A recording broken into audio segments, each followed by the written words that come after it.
Assalamualaikum warahmatollahi wabarakatuh. Apa kabar sobat-sobat semuanya? Oke, mari kita lanjutkan ceritanya. Tapi seperti biasa, yang belum bantu tekan tombol like, tekan tombol like terlebih dahulu. Bab 1069, lebih kuat dari yang dapat Anda bayangkan. Si Ying jelas-jelas sangat marah.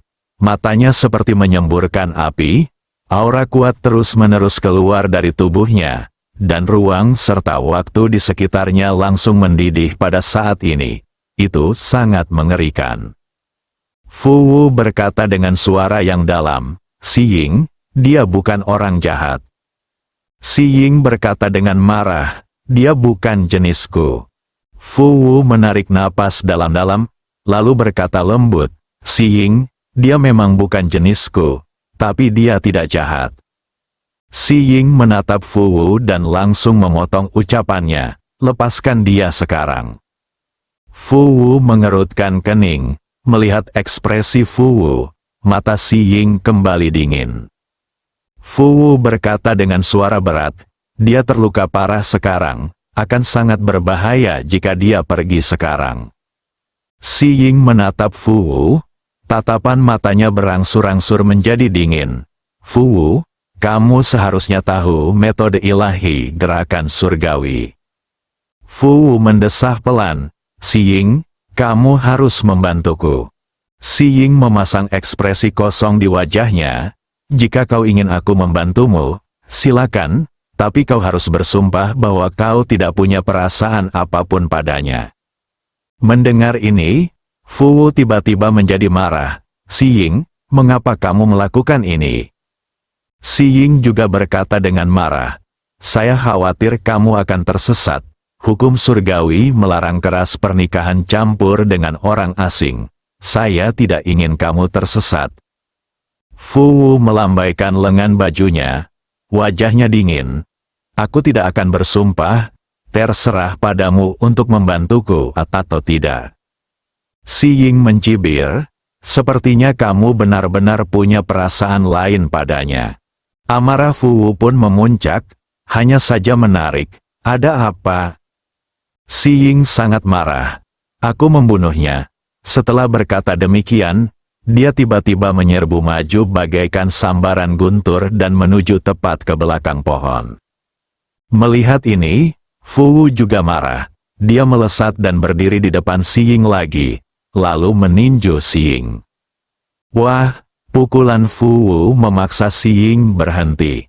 Melihat Fu Wu benar-benar meninjunya demi pria asing, Si Ying tiba-tiba menjadi marah dan meninju Fu Wu lagi. Melihat ini, wajah Fu Wu menjadi gelap. Dia gemetar dan langsung berlari ke arah Si Ying. Tak lama kemudian, kedua wanita itu mulai berkelahi. Mereka berdua marah saat itu dan pukulan mereka sangat keras. Saat tinju mereka terus beradu, ledakan menggema di seluruh lapangan. Setelah beberapa lama, Fu Wu memukul Si Ying hingga terjatuh. Dia menatap tajam ke arah Si Ying dan berkata, "Jangan memaksaku." Faktanya, dia menahan diri dan tidak berusaha sebaik mungkin. Si Ying menatap Fu Wu dan berkata, "Aku akan membunuhnya hari ini." Fu Wu berkata dengan marah, dia tidak menyakiti peradaban Tianxing. Si Ying berkata dengan marah, "Fu Wu, aku akan memberimu satu kesempatan terakhir. Antara aku dan pria asing itu, siapa yang kau pilih?" Fu Wu melambaikan lengan bajunya dan berkata dengan marah, "Ini tidak masuk akal." Setelah berkata demikian, dia berbalik dan berjalan ke belakang pohon, siap membawa Ye Guan pergi. Pada saat ini, Si Ying di belakangnya tiba-tiba menghilang lagi. Wajah Fu Wu langsung menjadi dingin. Dia berbalik dan tiba-tiba meninju. Wah, kekuatan pukulan yang dahsyat itu langsung memaksa Si Ying mundur lagi. Setelah Si Ying berhenti, dia tidak menyerang lagi, tetapi menatap Fu Wu. "Fu Wu, aku akan bertanya padamu sekali lagi, siapa yang lebih penting, saudara perempuan atau pria asing itu?" Fu Wu juga marah saat itu, melihat Si Ying masih bersikap tidak masuk akal. Dia berkata dengan marah, Pria itu penting, pria lebih penting daripada kamu, oke? Setelah berkata demikian, dia berbalik dan terbang tepat di belakang pohon, lalu menghilang di ujung cakrawala bersama Ye Guan. Di bawah pohon besar, Si Ying menatap langit seolah-olah dia telah kehilangan jiwanya. Setelah beberapa saat, air mata tiba-tiba mengalir di matanya. Fu Wu membawa Ye Guan ke kedalaman pegunungan yang tidak diketahui. Dia menemukan sebuah kolam. Dengan lembut meletakkan Ye Guan di atas sebuah batu, lalu duduk di sampingnya, diam. Ye Guan menatapnya dan bertanya, "Mengapa kamu begitu memusuhi pria asing?" Dia mendengar dengan jelas percakapan kedua gadis itu tadi. Fu Wu menundukkan kepalanya sedikit dan berbisik, "Hukum surgawi menetapkan bahwa kamu tidak diperbolehkan menikahi pria beradab dari ras lain." Ye Guan mengerutkan kening, "Kita bahkan tidak bisa berteman." Fu Wu menatapnya dan tidak berkata apa-apa. Ye Guan menggelengkan kepalanya. "Kakakmu memiliki sifat pemarah dan sedikit linglung. Namun, aku ingat bahwa aku tampaknya memiliki seorang saudara yang juga linglung. Aku tidak dapat mengingatnya untuk saat ini." Fu Wu terdiam sejenak, lalu berkata lembut, "Dia orang yang baik, tapi terkadang dia sangat keras kepala dan jalan pikirannya sangat aneh." Ye Guan tersenyum dan berkata, "Dia memang sangat keras kepala. Sebenarnya dia ingin sekali mengatakan kalau kamu juga keras kepala. Tapi setelah memikirkan sifat dan watakmu, dia tetap tidak mengatakannya." Gadis ini benar-benar menyebalkan kalau sedang marah. Jadi lebih baik jangan memancing amarahnya. Fu Wu menatap Ye Guan, "Bagaimana lukamu sekarang?" Wajah Ye Guan menjadi gelap. Ini masih belum bagus. Masih ada sisa kekuatan waktu di tubuhnya. Meskipun ditekan oleh pedang King Xuan, dia masih merasa sangat tidak nyaman, terutama jiwanya. Jiwanya sekarang sangat lemah dan ingatannya belum pulih sepenuhnya. Untungnya, ada pedang King Xuan yang menekannya. Kalau tidak, dia akan mati 100 kali. Dan yang terpenting, dia tidak bisa menyerang dengan mudah sekarang. Jika dia melakukannya, lebih banyak kekuatan waktu akan memasuki tubuhnya. Ketika dia memikirkan erosi kekuatan waktu, kulit kepalanya mulai kesemutan. Pada saat ini, Fu Wu tiba-tiba mendesah pelan. Ye Guan menenangkan pikirannya dan menoleh ke Fu Wu. "Apa?" Fu Wu berbisik, "Aku ingin mengirimmu kembali ke Bima Sakti." Ye Guan tersenyum pahit. Tidak ada cara untuk melakukannya dalam jangka pendek. Fu Wu meliriknya dan tidak berkata apa-apa. Ye Guan menatap dunia, ekspresinya sedikit serius. Pria kekar itu berkata bahwa dia bukan dari dunia ini. Selama dia bergerak, dia akan ditekan oleh vagina cahaya dunia ini. Vagina ringan, Ye Guan mengerutkan kening dalam-dalam. Dia berencana untuk bertarung dengan cahaya Yin Ze itu segera setelah lukanya sembuh total. Intuisinya mengatakan kepadanya bahwa pedang di tubuhnya seharusnya mampu melawan cahaya Yin Ze itu. Pada saat ini, Fu Wu tiba-tiba berdiri dan berjalan menuju kolam air di sampingnya. Ye Guan sedikit bingung. Dia melihat Fu Wu tiba-tiba mengulurkan tangan kanannya, lalu dengan lembut meraihnya. Sebuah dahan tiba-tiba terbang ke tangannya dari jarak puluhan kaki. Saat berikutnya, dia tiba-tiba menebas ke depan. Tertawa, kilatan cahaya pedang dengan paksa memisahkan genangan air, dan pada saat berikutnya, dia memegang dahan itu dan dengan lembut mengangkatnya. Tertawa, seluruh dunia terkoyak oleh lubang yang panjangnya beberapa puluh ribu kaki, seolah terbelah di tengah. Melihat pemandangan ini, kelopak mata Ye Guan tiba-tiba melonjak. Harus dikatakan bahwa gadis di depannya memberinya terlalu banyak kejutan. Apakah gadis ini benar-benar menyentuh pedang untuk pertama kalinya? Apakah benar-benar ada monster yang tak tertandingi di dunia ini? Salah, Ye Guan tiba-tiba duduk dan menatap Fu Wu. Setelah beberapa saat, dia tiba-tiba mengerti sesuatu. Gadis ini memasuki kendo melalui seni bela diri. Dia menggunakan seni bela dirinya sendiri sebagai fondasi, dan kemudian menciptakan kendo atas dasar ini. Masuki jalan kendo melalui seni bela diri. Pada saat ini, Fu Wu tiba-tiba menoleh dan menatap Ye Guan. Lihatlah niat pedangmu.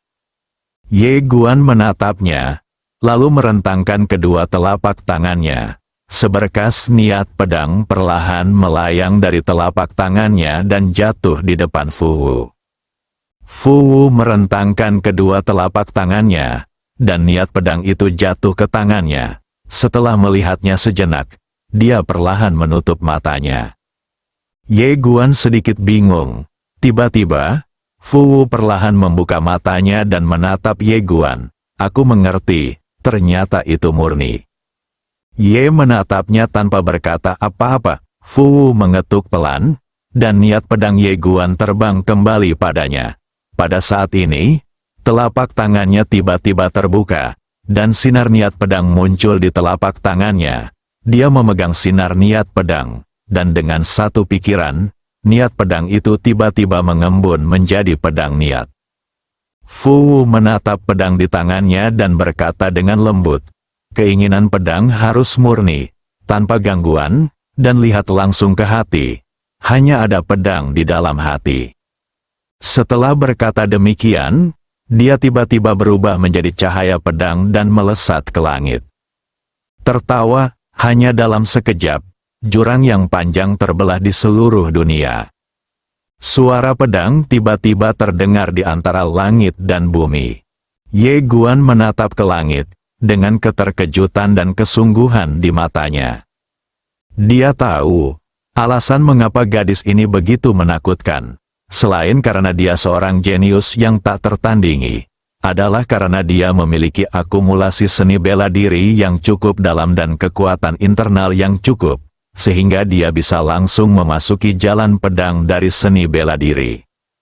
Namun harus saya katakan, ini sungguh aneh. Dia menggunakan niat pedangnya sendiri untuk belajar dari orang lain, untuk meminjam dari orang lain daripada meniru mereka. Dia ingin menempuh jalannya sendiri dalam ilmu pedang. Penjahat, senyum muncul di wajah Ye Guan. Dia harus mengatakan bahwa gadis ini benar-benar pendekar pedang yang hebat. Pada waktunya, dia pasti akan menjadi pendekar pedang yang tak tertandingi. Setelah Fu Wu tiba di langit, dia berdiri di antara langit dan bumi sambil memegang pedang kehendak, memancarkan kehendak pedang yang kuat dari tubuhnya. Saat kehendak pedang terus muncul, ruang dan waktu di sekitarnya langsung terguncang dan terus bergetar, yang sangat menakutkan. Sesaat kemudian, dia tiba-tiba menebas dengan pedangnya. Hanya dengan satu pedang, ruang dan waktu di depannya hancur lapis demi lapis. Pada saat yang sama, aura pedang yang mengerikan menyelimuti seluruh dunia. Ye Guan merentangkan kedua telapak tangannya, merasakan aura pedang di sekelilingnya. Meskipun aura pedang ini tidak sekuat miliknya sekarang, aura pedang ini sudah mengandung semacam filosofi pedang. Mengerikan, pada saat ini, Fu Wu tiba-tiba berubah menjadi cahaya pedang dan mendarat di depan Ye Guan. Dia menatap Ye Guan dan bertanya, bisakah kamu meminjamkanku pedang yang kamu gunakan sebelumnya? Ye Guan tersenyum dan berkata, baiklah.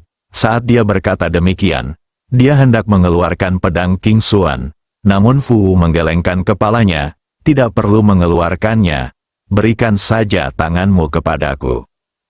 Meskipun Ye Guan sedikit bingung, dia tetap mengulurkan tangan kanannya. Fu Wu tiba-tiba mengulurkan tangan dan memegang tangannya, lalu perlahan-lahan menutup matanya. Ye Guan menjadi semakin bingung. Pada saat ini, pedang King Xuan di tubuhnya tiba-tiba bergetar sedikit. Ye Guan mengerti saat ini, gadis ini merasakan pedang King Xuan. Setelah sekian lama, Fu Wu perlahan membuka matanya, ia menatap Ye Guan dan berkata, pedang ini mengandung semacam emosi. Ye Guan berkata, cinta. Fu Wu mengangguk, jalan pedang dengan kasih sayang. Selain kasih sayang, ada juga kemauan yang tak terkalahkan. Kemauan itu jauh lebih kuat darimu. Lebih kuat dari yang aku tahu. Pada saat ini, matanya tiba-tiba menjadi panas. Itulah jalan ilmu pedang yang harus aku tempuh. Berdengung, di dalam tubuh Ye Guan, pedang King Xuan tiba-tiba bergetar hebat. Bab 1070, Ayah akan selalu menjadi pendukungmu.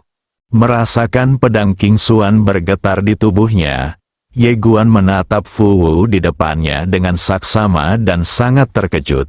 Gadis ini menggunakan pedang King Xuan untuk menyentuh batas ilmu pedang. Dia mungkin tidak dapat mencapai jenis ilmu pedang yang terkandung dalam pedang King Xuan sekarang, tetapi dia memiliki tujuan dan arah, dan yang harus dia lakukan sekarang adalah bergerak ke arah ini. Dan jelas saja, King Xuanjian juga menyetujui gadis ini.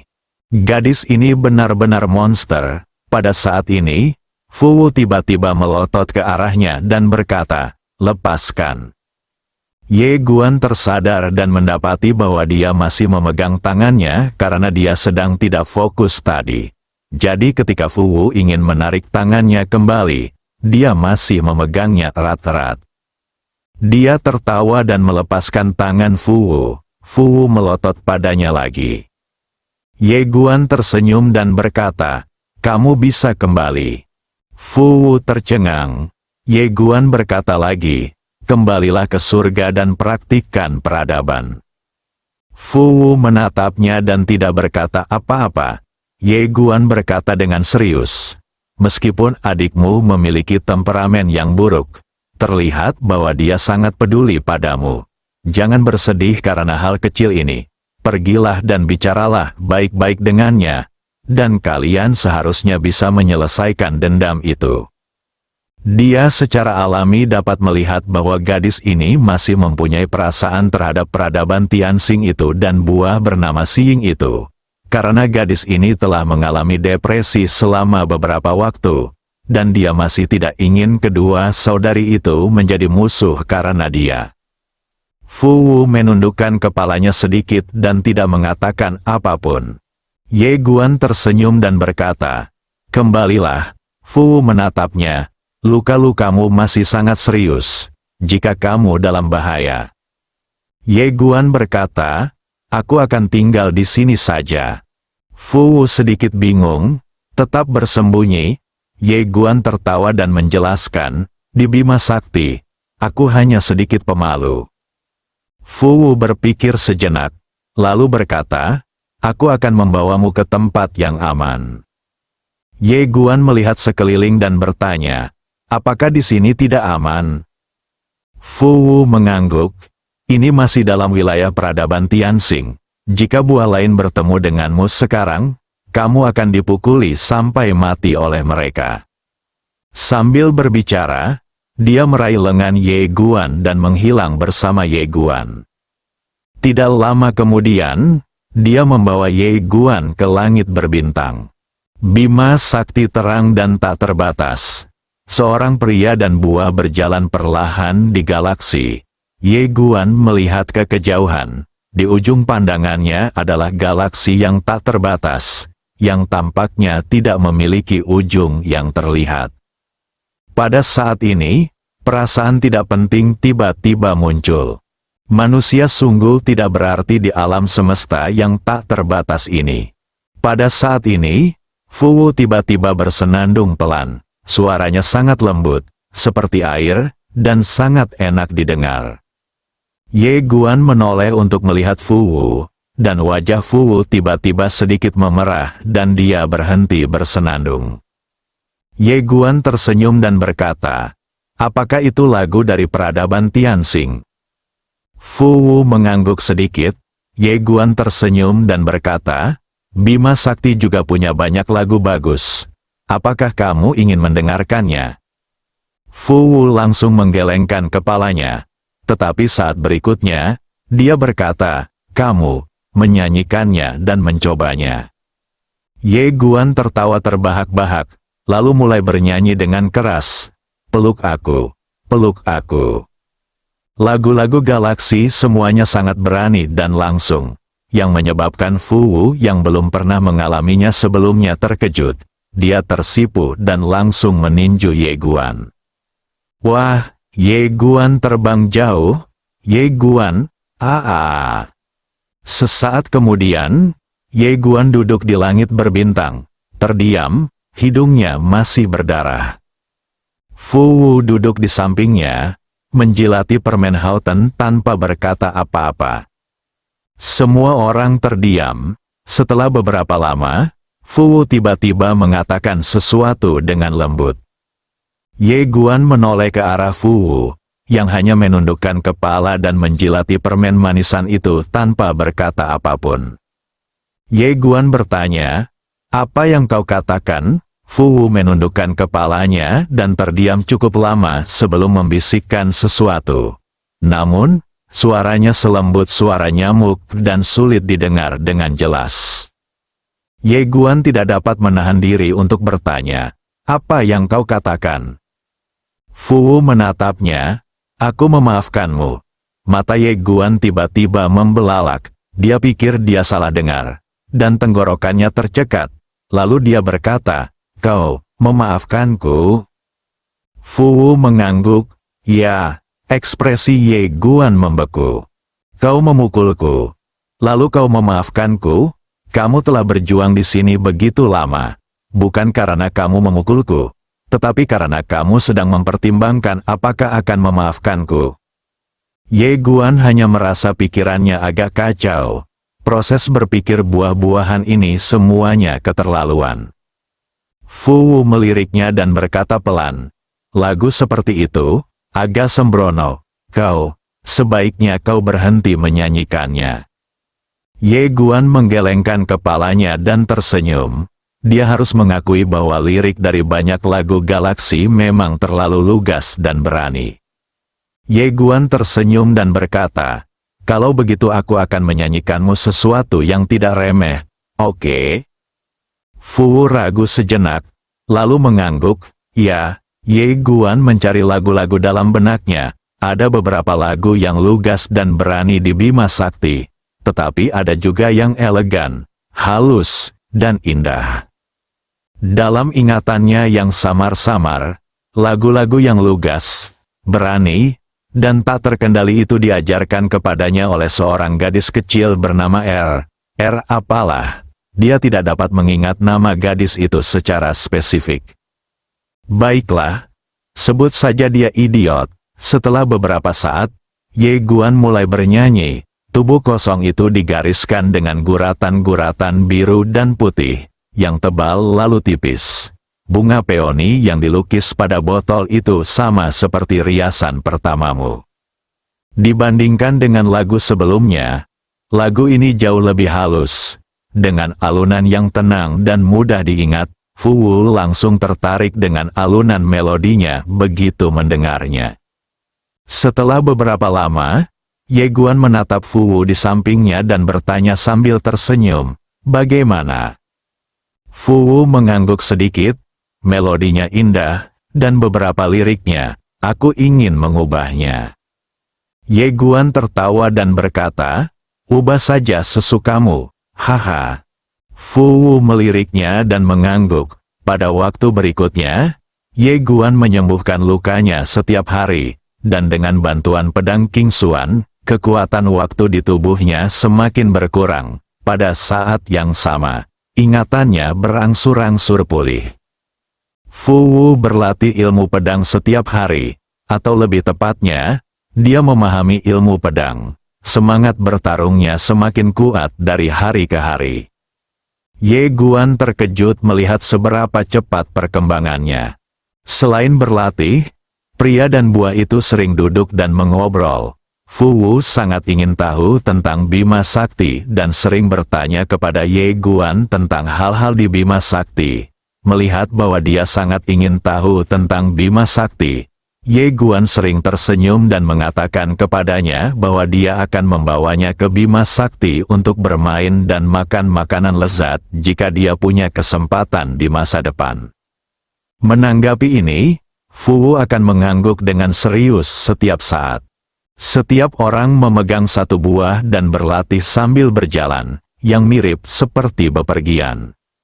Setelah mengenalnya, Ye Guan menemukan bahwa Fu adalah seorang gadis dengan penampilan yang dingin tetapi hatinya hangat.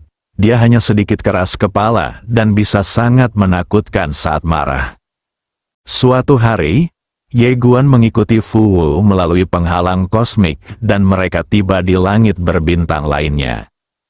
Fu berhenti, Ye Guan menoleh ke arah Fu dan berkata sambil tersenyum, "Bukankah ini alam dewa surgawi lagi?" Fu menatapnya dan tidak berkata apa-apa. Ye Guan tersenyum dan berkata, "Cepatlah kembali, aku akan kembali menemuimu setelah ingatanku pulih." Fu mengangguk, "Ya." Ye Guan tersenyum, lalu berbalik dan hendak pergi. Pada saat ini, Fu tiba-tiba berkata, "Tunggu." Ye Guan berbalik dan menatap Fu. Fu melihat sekeliling dan berkata, "Aku akan mengantarmu." Setelah itu, dia berhenti sejenak dan berkata, "Maksudku, aku takut kamu akan tersesat." Ye Guan, dia menatapnya. Tangannya terkepal. Ye Guan, kali ini, baik manusia maupun buah itu memilih berjalan perlahan, hanya berjalan-jalan di bima sakti yang cemerlang. Ye Guan tiba-tiba mengeluarkan seuntai permen manisan, membuka bungkus permen, dan memberikannya kepada Fu. Fu mengambil permen manisan itu dan menggigitnya sedikit. Fu tiba-tiba berkata, "Pedangmu." Ye Guan menoleh ke arah Fu dan berkata sambil tersenyum, "Suka?" Fu mengangguk. Ye Guan tidak banyak berpikir. Dia membuka telapak tangannya dan pedang King Xuan muncul di tangannya. Dia menyerahkan pedang King Xuan kepada Fu dan berkata, "Jika kamu menyukainya, aku akan memberikannya kepadamu." Fu menatapnya dengan bingung. Ye Guan tersenyum dan bertanya, "Apa?" Fu tidak mengambil pedangnya, tapi menatap Ye lekat-lekat. Ye Guan tiba-tiba mengulurkan tangan dan mengusap kepalanya, lalu berkata sambil tersenyum, "Aku tidak bercanda. Kalau kamu suka, ambil saja." Fu bertanya, "Mengapa?" Ye Guan tersenyum dan berkata, "Mengapa begitu banyak pertanyaan mengapa?" Fu berkata dengan serius, "Pasti ada alasannya."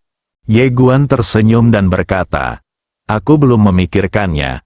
Aku akan memberitahumu saat aku memikirkannya." "Oke." Setelah Fu terdiam beberapa saat, dia mengembalikan pedang itu kepada Ye Guan. Ye Guan sedikit terkejut. "Kenapa tidak?" Fu meliriknya dan berkata, "Aku belum memikirkannya. Aku akan memberitahumu saat aku memikirkannya." "Oke." Ekspresi Ye Guan membeku. Fu tiba-tiba mengulurkan tangannya, dan Ye Guan sedikit bingung. Fu berkata, "Buah labu dao." Ye Guan tersenyum, lalu mengeluarkan beberapa permen manisan dan menyerahkannya padanya. Seolah teringat sesuatu, dia mengeluarkan cincin penyimpanan dan menyerahkannya pada Fu. Fu sedikit bingung. Ye Guan tersenyum dan berkata, "Ada beberapa gadget galaksi di sana, simpan saja." Fu tidak menolak dan mengambil cincin itu. Ye Guan melihat sekeliling dan berkata sambil tersenyum, "Kirim saja ke sini." Fu mengangguk sedikit. Ye Guan tersenyum, berbalik dan pergi. Fu tidak pergi, tetapi hanya menatap Ye Guan sampai dia menghilang di galaksi yang jauh. Kemudian dia mengalihkan pandangannya. Ekspresinya sedikit suram. Setelah keheningan yang lama, ekspresi rumit melintas di matanya. Kemudian dia melihat cincin di tangannya. Dia mengobrak-abrik cincin itu dan akhirnya mengeluarkan kerudung putih. Dia menyentuhnya dengan lembut dan itu sangat lembut. Itu hanya kerudung biasa tanpa fungsi apapun. Dia menyimpannya diam-diam, dan saat dia hendak meneruskan mencari sesuatu yang baru, Tiba-tiba, ruang dan waktu di kejauhan mulai mendidih. Fu Wu menyingkirkan cincin itu dan melihat ke kejauhan. Tak lama kemudian, penghalang ruang waktu di kejauhan tiba-tiba bergerak ke kedua sisi. Lalu seorang wanita perlahan berjalan keluar. Ketika dia melihat orang itu datang, wajah Fu Wu menjadi gelap. Itu Si Ying. Di samping Si Ying, ada seorang wanita berpakaian hijau. Wanita ini tidak lain adalah Qing Ji. Di belakang mereka, ada sekelompok pria kuat dari peradaban Tianxing. Si Ying menatap Fu Wu dengan mata dingin. Di mana dia? Fu Wu berkata dengan suara berat, Si Ying, dia sudah pergi. Kita akhiri saja masalah ini di sini. Oke. Si Ying tidak memiliki ekspresi di wajahnya, tidak bagus. Fu Wu tiba-tiba menjadi marah. Bisakah kamu bersikap lebih dewasa sepertiku? Jangan selalu marah. Si Ying menatapnya dengan dingin, lalu berkata, bunuh saja orang itu. Di sampingnya, Qing Ji dan Guozi lainnya hendak mengejar ke kejauhan. Fu Wu langsung murka. Berani sekali kau. Buah-buah itu semuanya dikejutkan oleh aura Fu Wu. Si Ying mencibir, Fu Wu, kamu benar-benar menyukai pria asing itu. Amarah Fu Wu pun memuncak, dan dia berkata terus terang, ya, aku memang menyukainya, dan kami bahkan tidur bersama, memangnya kenapa? Aku akan membuatmu marah sampai mati. Sekelompok buah, mendengar perkataan Fu Wu, dada Si Ying bergetar karena marah. Dia berkata dengan marah, persetan denganmu, aku akan menggigitmu sampai mati. Sambil berkata demikian, dia langsung berlari ke arah Fu Wu. Kedua wanita itu langsung mulai berkelahi.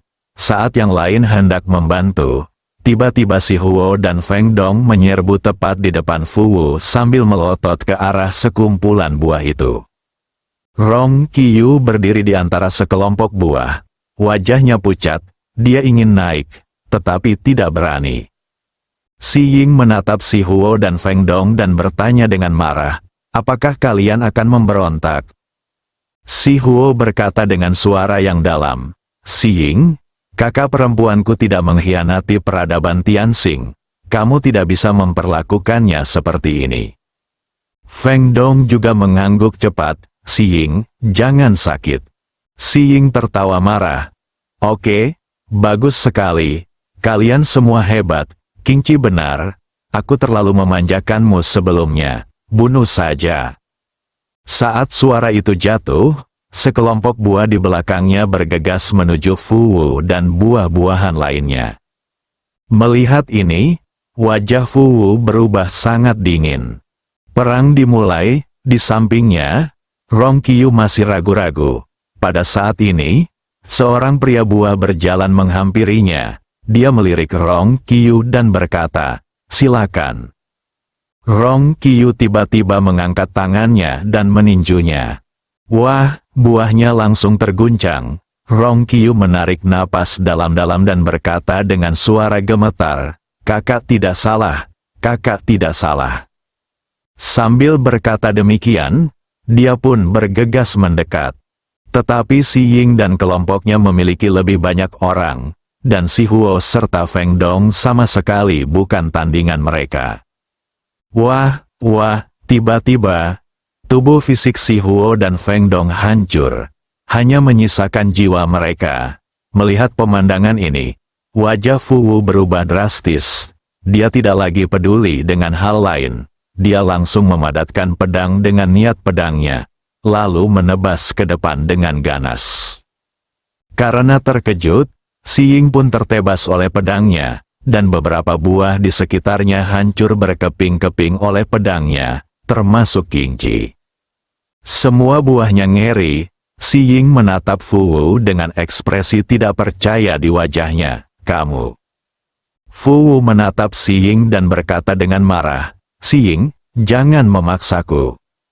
Pada saat ini, Rong Qiyu berjalan ke sisi Fu Wu dan berkata dengan suara gemetar, kakak, Gu Yongguo tidak ada di sini. Ekspresi Fu Wu tiba-tiba berubah, dan dia menatap Si Ying dengan tajam. Kamu. Si Ying berkata dengan dingin, Fu Wu, Guyun sudah menangkap orang asing itu. Kalau kau tidak ingin dia mati, menyerah saja. Fu Wu sangat marah. Si Ying, dia tidak menyakiti peradaban Tianxing. Mengapa kamu melakukan ini? Si Ying berkata dengan marah, kau menyerah atau tidak? Jika kau tidak menyerah, aku akan membiarkan Guyun membunuhnya sekarang. Mata Fu Wuqi tampak seperti menyemburkan api. Dia menggenggam erat pedang di tangannya. Dia melirik buah-buahan di sekitarnya dan menarik napas dalam-dalam. Dia tidak ingin membunuh buah-buahan itu. Mereka semua adalah orang-orangnya. Terlebih lagi, dia tahu bahwa Si Ying sedang marah sekarang.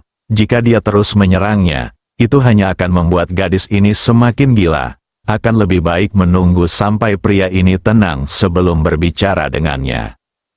Memikirkan hal ini, Fu Wu menatap Si Ying dan berkata, apakah kamu menepati janjimu? Si Ying memasang ekspresi kosong di wajahnya. Pada dasarnya aku tidak berbohong kepada Guo. Fu Wu menatap Si Ying dengan saksama. Setelah beberapa saat, dia merentangkan telapak tangannya dan pedang niat itu perlahan menghilang. Si Ying berkata, penjara dia. Tak lama kemudian, dua orang datang ke Fu Wu dan membawanya pergi. Si Ying menatap Si Huo dan Feng Dong. Sekarang mereka hanyalah jiwa. Si Ying tidak menunjukkan ekspresi apapun di wajahnya. Bawa mereka ke batu leluhur reinkarnasi. Segera, Si Huo dan Feng Dong dibawa pergi. Si Ying menatap Rong Qiu lagi, dan wajah Rong Qiu menjadi pucat karena ketakutan. Si Ying berkata, kunci dia terlebih dahulu. Rong Qiu langsung dibawa pergi. Si Ying melambaikan tangannya, dan semua buah pun mundur. Dia melihat perutnya, di mana ada bekas luka pedang yang dalam. Dia tidak berkata apa-apa, tetapi air matanya terus mengalir. Pada saat ini, seorang pria tiba-tiba muncul di depan Si Ying. Itu adalah Guyun. Guyun berkata dengan suara berat, pria itu melarikan diri. Si Ying tidak memiliki ekspresi di wajahnya. Guyun melanjutkan, mengejar. Si Ying terdiam sejenak, lalu berkata, kejar dia. Kalau ketemu, jangan bunuh dia. Setelah berkata demikian, dia berbalik dan pergi. Setelah beberapa saat, dia tiba di sebuah panggung batu tempat Rong Qiu di penjara. Si Ying menatap Rong Qiu, apakah kamu melihat pria itu? Rong Qiu menggelengkan kepalanya, tidak. Si Ying meliriknya lalu berbalik. Keesokan harinya, sebuah panggung batu muncul tidak jauh dari Rong Qiu. Pada saat yang sama, Si Ying membawa seorang pria ke panggung batu dan memenjarakannya. Rong Qiu penuh dengan kebingungan. Si Ying melirik Rong Qiu, lalu berbalik dan pergi. Di langit berbintang, Si Ying menatap Rong Qiu di atas panggung batu dan mencibir, kau marah padaku, kan? Apa kau pikir aku akan membuatmu marah sampai mati? Setelah berkata demikian, dia berbalik dan pergi. Si Ying mendatangi pohon kehidupan Tianxing dan berkata, saya ingin inti buah murni. Pohon kehidupan Tianxing tidak menolak dan memberinya buah. Si Ying mengambil buah itu dan hendak pergi ketika pohon kehidupan Tianxing tiba-tiba berkata, buah Si Ying, ada sesuatu yang salah. Si Ying sedikit bingung, ada apa? Pohon kehidupan Tianxing berkata dengan suara yang dalam, garis waktu peradaban Tianxing kita mengalami fluktuasi, yang mana itu tidak normal. Si Ying berkata, oh, setelah berkata demikian, dia berbalik dan pergi. Pohon kehidupan Tianxing, sisi lain, Fu dipenjara di sebuah pulau kecil. Dia sedang duduk di bawah pohon, memainkan cincin pemberian Ye Guan, yang berisi alat musik. Pada saat ini, Fu sepertinya merasakan sesuatu. Dia tiba-tiba berbalik, dan tidak jauh di depannya, berdiri seorang wanita berpakaian hijau. Wanita berbaju biru itu memiliki senyum lembut di wajahnya. Fu Wu sedikit mengernyit. "Siapa kamu?" Wanita berpakaian hijau itu tersenyum dan berkata, "Ada beberapa masalah di tempat ini. Saya akan memperbaikinya." Fu Wu bingung. "Apa masalahnya?" Wanita berpakaian hijau itu berkata, "Ini masalah waktu. Akhir cerita tidak dapat diubah. Tetapi prosesnya harus diperbaiki. Jika tidak, itu akan merugikan dia dan Anda. Nona Fu Wu. Saya minta maaf." Setelah mengatakan itu, dia tiba-tiba mengulurkan jarinya dan mengetuk pelan. Dalam sekejap, Fu Wu langsung terpaku di tempatnya. Lambat laun, ekspresi kebingungan muncul di matanya. Ekspresi rumit terpancar di mata wanita berpakaian hijau itu. Dan sesaat kemudian, dia tiba langsung di pohon kehidupan Tianxing. Pohon kehidupan Tianxing berteriak, "Persetan, bos!"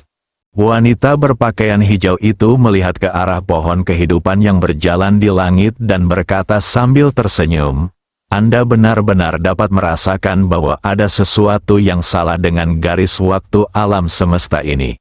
Itu cukup mengesankan."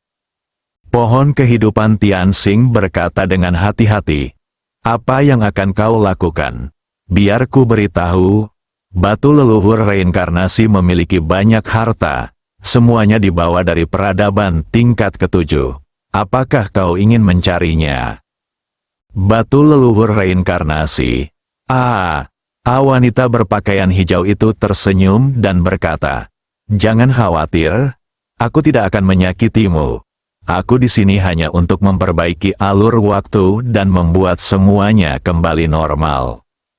Setelah mengatakan itu, dia mengulurkan jarinya dan menunjuk dengan ringan. Hanya dengan titik ini, area ruang dan waktu tempat pohon kehidupan Tianxing berada tiba-tiba menjadi ilusi. Setelah beberapa saat, wanita berbaju hijau itu berbalik dan melangkah maju. Dengan langkah ini, dia telah tiba di suatu bagian waktu dan ruang. Dia ingin memeriksanya. Dia mulai bepergian sepanjang garis waktu alam semesta peradaban Tianxing. Tak lama kemudian, sejarah peradaban Tianxing selanjutnya melintas di hadapannya bagai kilat. Setelah sekian lama, dia tiba-tiba menempelkan jarinya dan berkata, "Berhenti." Di depannya, dia melihat sebuah garis waktu yang terjadi belum lama ini. Seorang pria bernama Jing Chu hampir mati untuk melindungi Ye Guan. Pada saat ini, seorang pria berkemeja putih dan seorang wanita berok polos muncul di tempat kejadian. Melihat laki-laki berpakaian putih, wanita berpakaian hijau sedikit mengangkat sudut mulutnya. Setelah beberapa saat, dalam gambar, wanita dengan rok polos menarik pria berkemeja putih menjauh. Pada saat ini, pria berkemeja putih tiba-tiba berhenti, menoleh ke arah Ye Guan, dan tersenyum, "Jangan terlalu tegang, kamu bisa sedikit melambat." Ye Guan tersenyum dan berkata, "Oke." Pria berbaju putih itu tersenyum dan berkata, "Lain kali, jangan minta bantuan, ayah akan selalu menjadi pendukungmu." Ye Guan tertawa, "Oke." Pria berkemeja putih itu tidak berkata apa-apa lagi, menarik wanita berok polos itu dan berbalik pergi.